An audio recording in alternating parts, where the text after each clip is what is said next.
Hello, everybody. This is Anthony. Be honest from episode. If you I can't talk today. If you're expecting a TwitchCon podcast episode, we sent two of our reporters to check out Kraken Con, and with me today is JD and Katutan.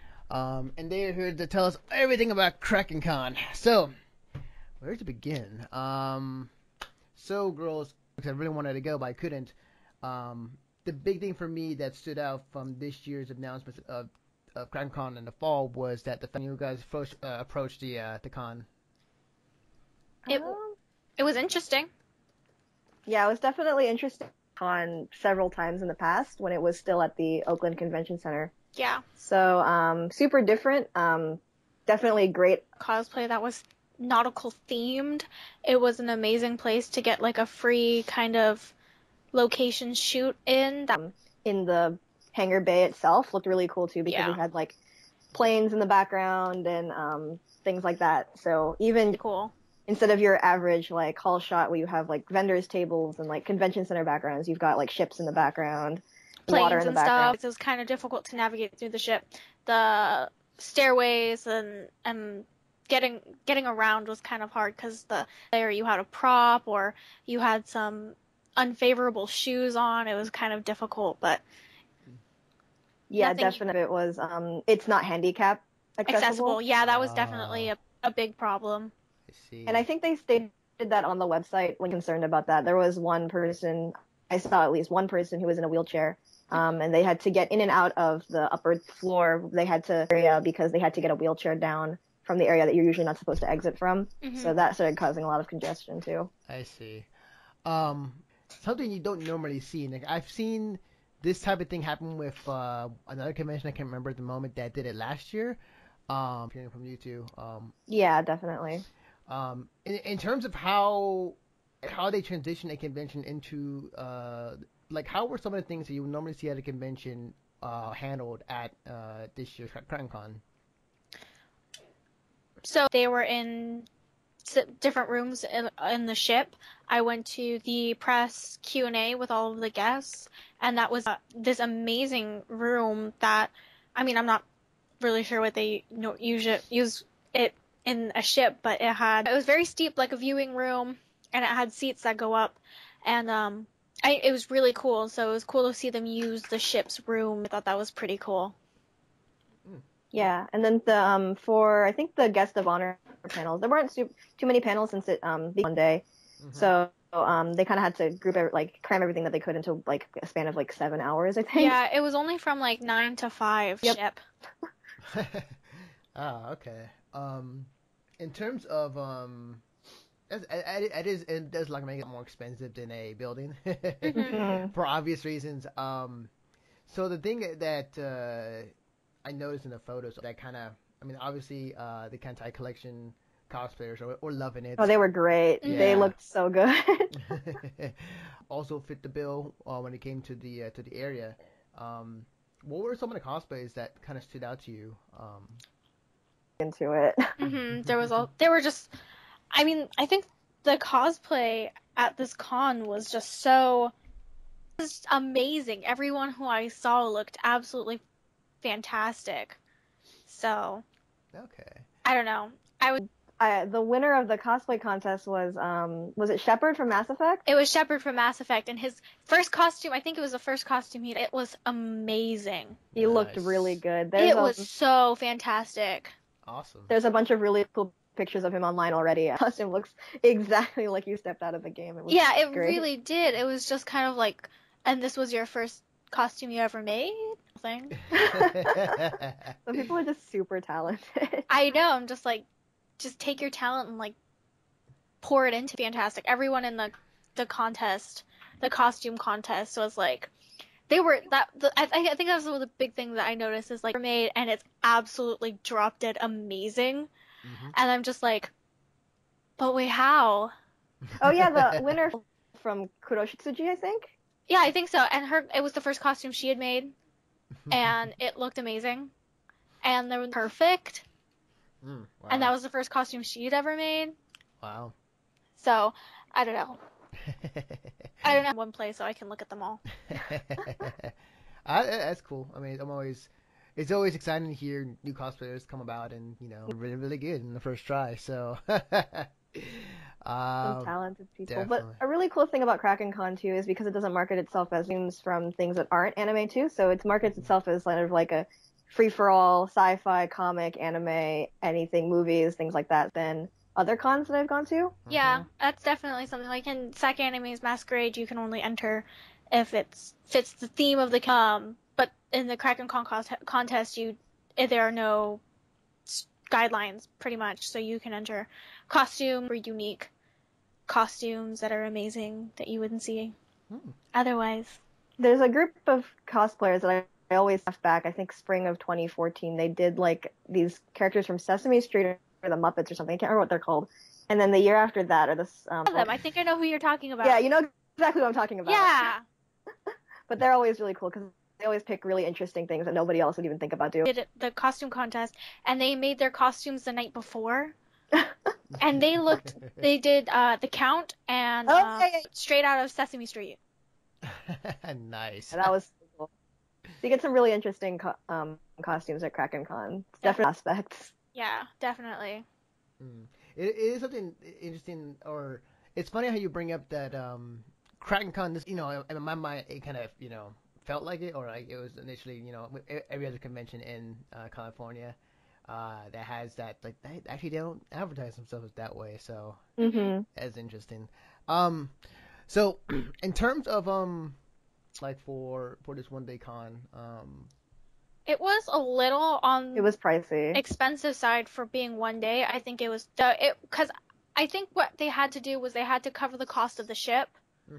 The ship, normally the admission to the ship is anywhere from like cost of the ship as well as the cost of the convention, so it just made it a little bit more on the pricey side. To be fair, like on a ship. Right? Yeah, definitely. Yeah. And then included in the admission was also like full access to all the ships, entire museum, other things that they have, tours and things like that. The flight simulator, which I went on, and that made me. They had a flight simulator. Yes. Yeah, I went on the flights. Well, the group I was in was cracking a lot of jokes. So like, oh look, the flight simulator running on like Kojima's new Fox engine. Looks different than I expected it to look. That's awesome. But it was really cool. It made my friend a little bit motion sick. She's like, oh, can you get motion sick? But it was pretty cool. Like, I don't think I've ever gone to a convention that had a flight simulator on it. So yeah, it definitely had like a lot of unique appealing. There were definitely a lot of things going on for such a small one-day convention. I tried to do as many of the attractions as I could. They had an escape, the ghost tours, which basically you go into a lower section of the ship and they tell you some stories about how they believe the ship is haunted. Ghost Adventure is one of those shoes. So yeah, they kind of tell you about the ghost stories and things like that. Unfortunately, because the group's 100 people, my ghost tour group was about 50 people, 40 or 50 people, so they couldn't really get you into any of the narrow corridors without to walk around too much, but they showed us some sections of the ship that are allegedly haunted and told us some pretty cool ghost stories. So can you imagine if there was a test? I was actually kind of hoping that they would do that, because there was this room next to us that was like glowing red, and I really wanted to go inside. And I'm like, there's something. And if I was there, and if I was there and I saw glowing red, like all I can think of at that moment probably be like Dead Space. It just like that's really cool. That's awesome. Was it on the part of the staff of the ship that were off the convention, Kraken Con staff, with these ideas for the attractions? For the most part, I think actually Ship staff, and they were the nicest people. They were very nice in the whole wide world. Oh, okay. They were so nice. They were so funny. They were really into the costumes. They would always ask questions about like, what are you wearing? Can you explain what you're wearing and things like that. They were really into it. Because I was like, did you catch that fish by yourself? And I was just like, well, yes, I did. And we had a conversation about how I caught my fish bones prop. I ever had experienced something like that on their ship. So they were really into it. It must have been very interesting to see a bunch of cosplayers. I remember as we were leaving, they were making an announcement to have people leave the ship at around 5 o'clock, and I heard them saying all Kraken Con people. Because they weren't sure really what to call us, but that was pretty funny. That's great to hear. That's awesome. So in terms of the other stuff you would normally, quote unquote, dealer's hall at this. Yeah, there was. Yeah. So how was that set up? Was that in a span of the area of the ship? Yeah, they did what they could with the space. Yeah, they did what they could. They had some vendors and some artists and, the usual crowd that you would say what they could manage with the space. Mm-hmm. Okay. So there was a number you kind of threw out there. Right. I think that's what the website says was they reached full capacity. I think it was around either like 2,200, between 2,200 and 2,500. Mm-hmm. Really good. That's really good. I mean, like considering like for one day in a ship, and for yeah, I think they did really well. Mm-hmm. I volunteered for Kraken Con. I think spring of 2014. They're a married couple. I think their names are Lindsay and Steven. Oh. And they're really, really, really nice. They are very nice people. They're so nice. Mm. And Wow. I think their whole goal with Kraken Con is to just put together a con that's different from all the other ones, and they always come up with something different to put into Kraken Con. Since Mm-hmm. I think last year they had like a planetarium on. There was something like that because it. I don't recall that being a thing at Kraken Con. But yeah, it was. Yeah, explain that. So I think from what I remember, I think they basically got the Lawrence Hall of Science, which is also I think it's in Berkeley, so not too far, to bring this basically transportable like travel With like space and stuff. Yeah. To like look at stuff in space. So they had this big inflatable thing that kind of looked like an igloo. And I didn't get a chance to go inside, but they would project like the night sky onto the top of this igloo kind of thing, and you would pretty cool. Something you also don't see at conventions of like traveling planetarium. Nice. That's awesome. So definitely the owners of Kraken Con are out there to definitely give a unique experience to a convention instead of having a unique. Exactly. Okay. Since we do have a lot of conventions in California, we're kind of blessed to be kind of the central point of the U.S. where we kind of get to go to a lot of cons. But I still think Kraken Con sticks out as being one of the more unique cons that I've ever really gone to. Yeah. So many. I did some sort of squidly pizzazz that makes everyone happy. So getting back to Kraken Con, in terms of other things there at the convention, the one thing I'm taking photos and videos at the con. So the panels, were they held like in a it looked Like a chalkboard and stuff, and it looked very. I don't know. I thought it was really cool.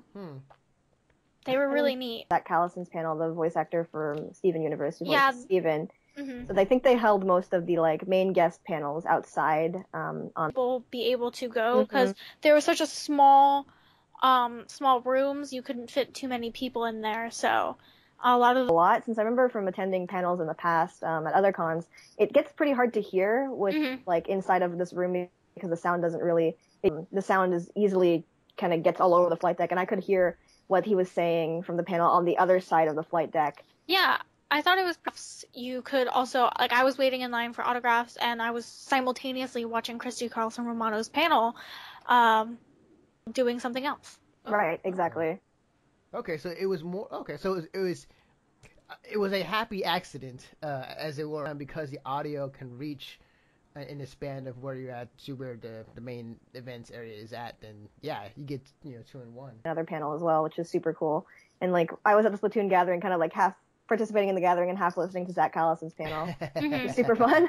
I'm kind of curious about because this happens because we go to conventions and this always seems to be some weird, random, or funny moment it's a convention. It's an anime convention.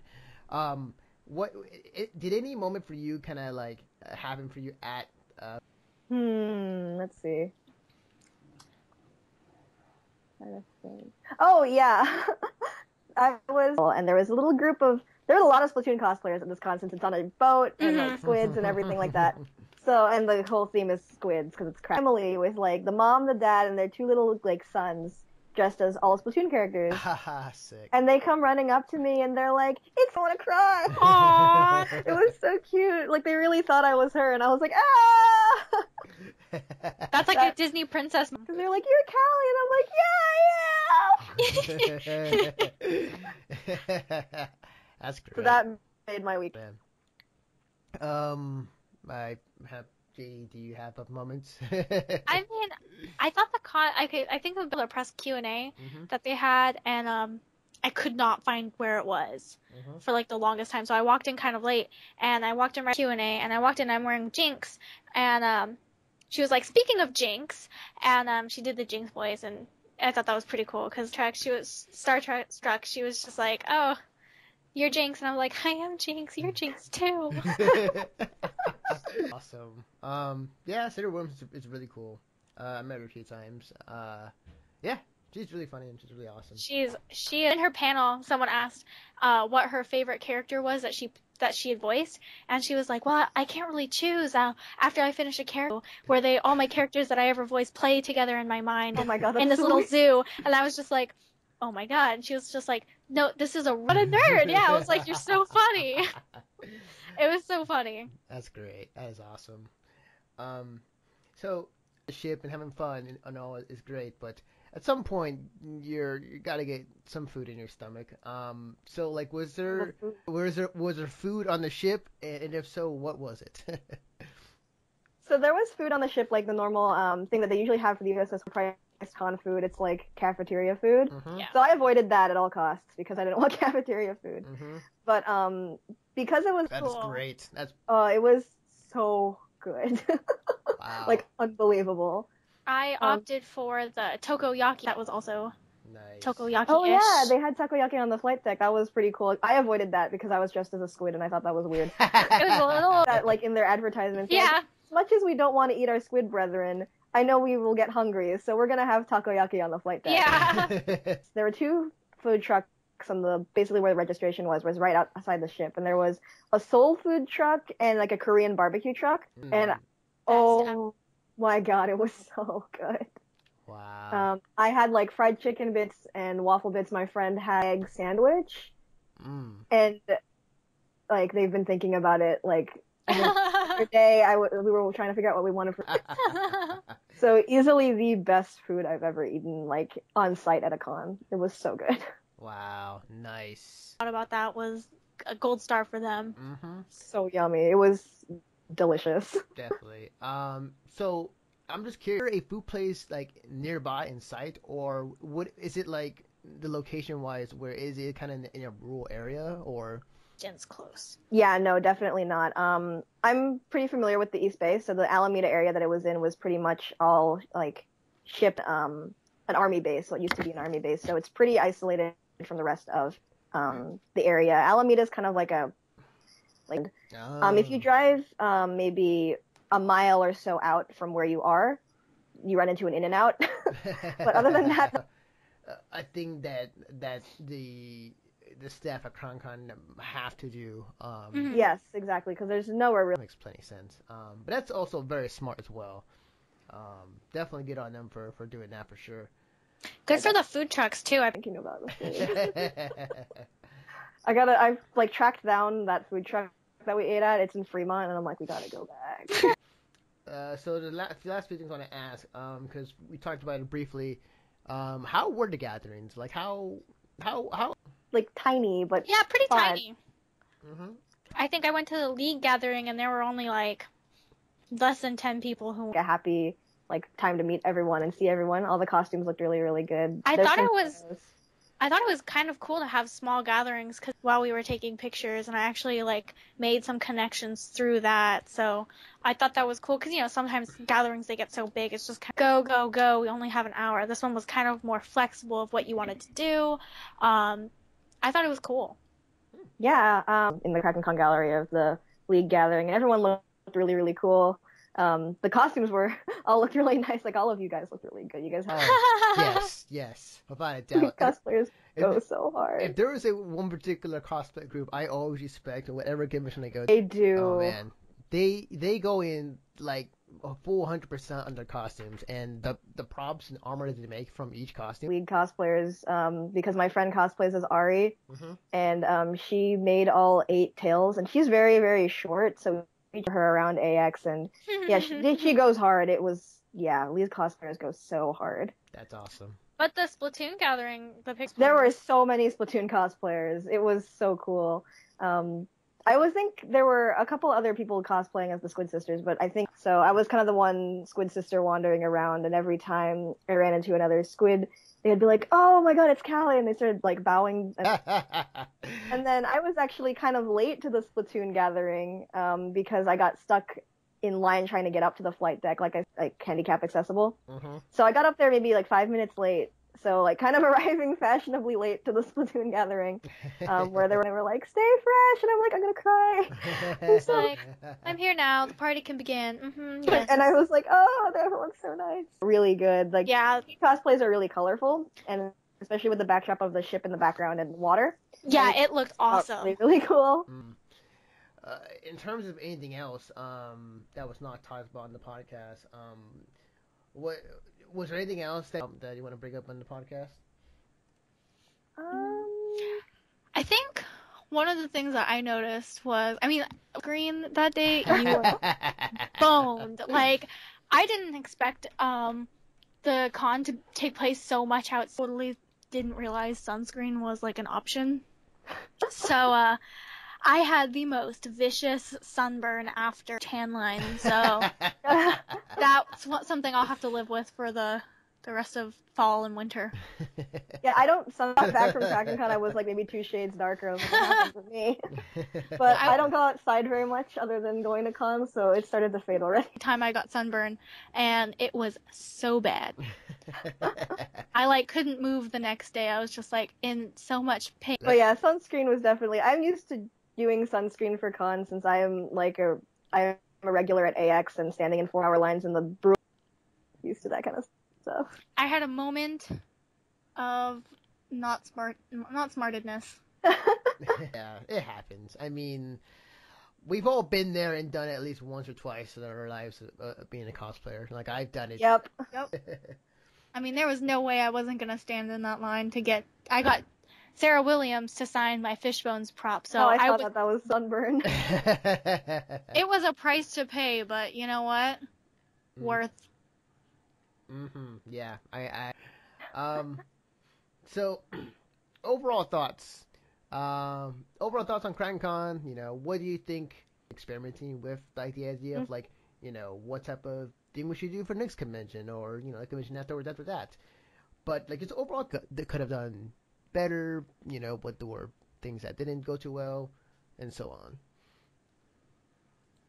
Really cool to just have it somewhere like this. The mobility was definitely an issue. The lack of handicap access was definitely an issue.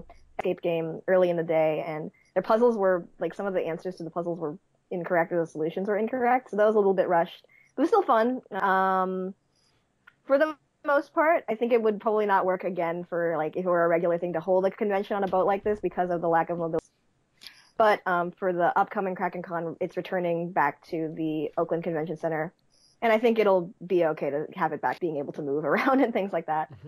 Yeah, definitely. I think that mobility was probably one of the biggest issues. But I think that the staff and everyone has no way to like make the stairways wider, right? Or exactly. or stuff like that. So I think they did the best that they could have. Handicap accessibility was going to a venue like that.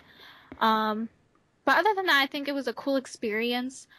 For a lot of the people there, like I experience, and being there with like con friends and everything just made it a whole lot more fun. And I think, you know, experience, and perhaps people might use the venue now for like cosplay gatherings and stuff, to use the background and the backdrop. Ability to be photographed there is pretty cool, so I think that was a cool aspect. I cannot tell you guys, fall. I was first to say like, I am definitely going this no matter what. And then TwitchCon was announced. Yeah, because it was like YowieCon, then TwitchCon, then Kraken Con, and I'm like, oh my god, I can't go to all of these. I know, right? I just find it in that weekend that age. I feel exactly. like they planned it on purpose. I feel like whenever I want to go to a certain con, there are making me choose. That's what I've just concluded. It was con gods making me choose. Okay. I guess it's better for my wallet since yeah. Well, it is what it is. You guys went to Kraken Con, I went to TwitchCon, but at the end of the day, but thank you guys for joining me for the podcast. To talk about everything about Kraken Con.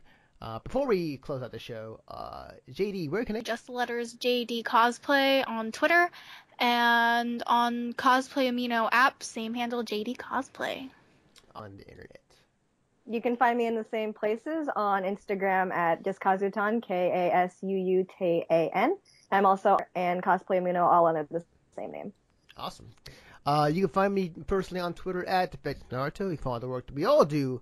Definitely check out this podcast. If you enjoy listening to this podcast, be sure to tell everybody, tell your friends, tell your family, subscribe to our iTunes and Stitcher. All the TwitchCon footage will be up. All the videos have been edited and uploaded to our YouTube channel and also on our website. It's going to be Kamikaze. Somebody's going to go and cover pretty soon, as well as other conventions that's down the pipeline. So that's going to do it for us.